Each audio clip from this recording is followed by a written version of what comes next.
Oh, it's that time again, isn't it? I'm a little distracted.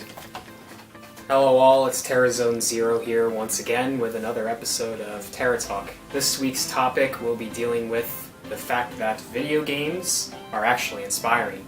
Despite what some people may say, they may say, oh, it's mindless media, just like television or whatever. You just sit there and you watch a thing, and that's all you do. You don't do anything. Well, video games are different than TV in that you are actually partaking in an activity. Whether it be going on an adventure, or whether it be testing your abilities against other people. And overall, they're just a fun, more creative way to spend your free time. Now then, why are video games inspiring? Well, they come in many different genres. Some are action, some are role-playing games, some are long adventures, and others may be, like I mentioned before, battling it out against your friends to find out who is better. For me personally, the ones scattered across this table, and some controllers and accessories, were involved in my own inspirations over the years. For instance, what kicked off my whole interest in the whole card game thing was Pokemon.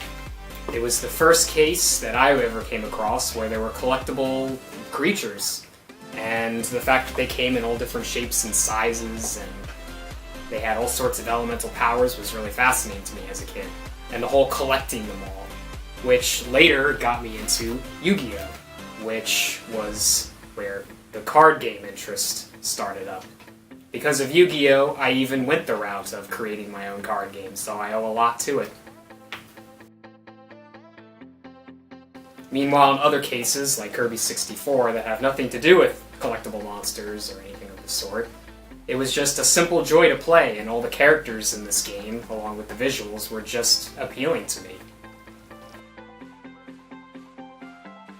Likewise, I'm also working on my own story that's going to be going along with my card game.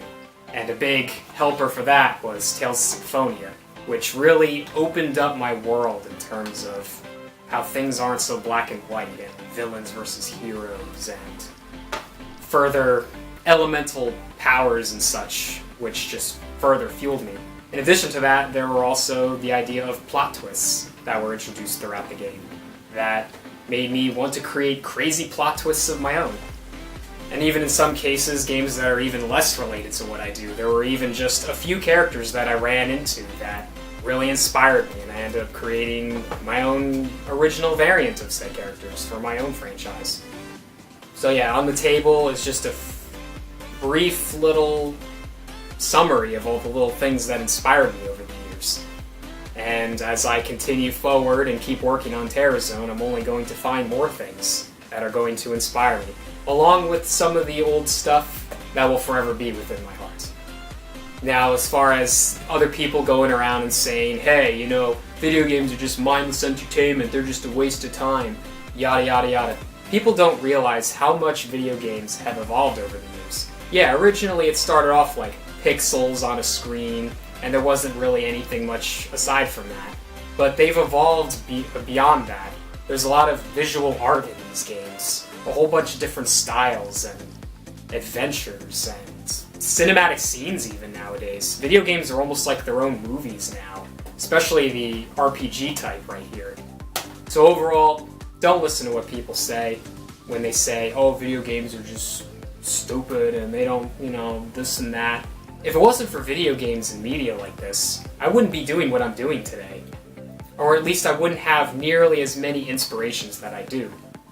I can go more in depth in the future about what's inspired me if more people are interested in finding out about that sort of thing. But for now, this is just a brief history of what inspired me over the years and motivated me to create TerraZone as it is today. Now then, guys, I'll wrap it up for today. There'll be more TerraTalks in the future, along with more TerraZone content, so stay tuned for that. Later.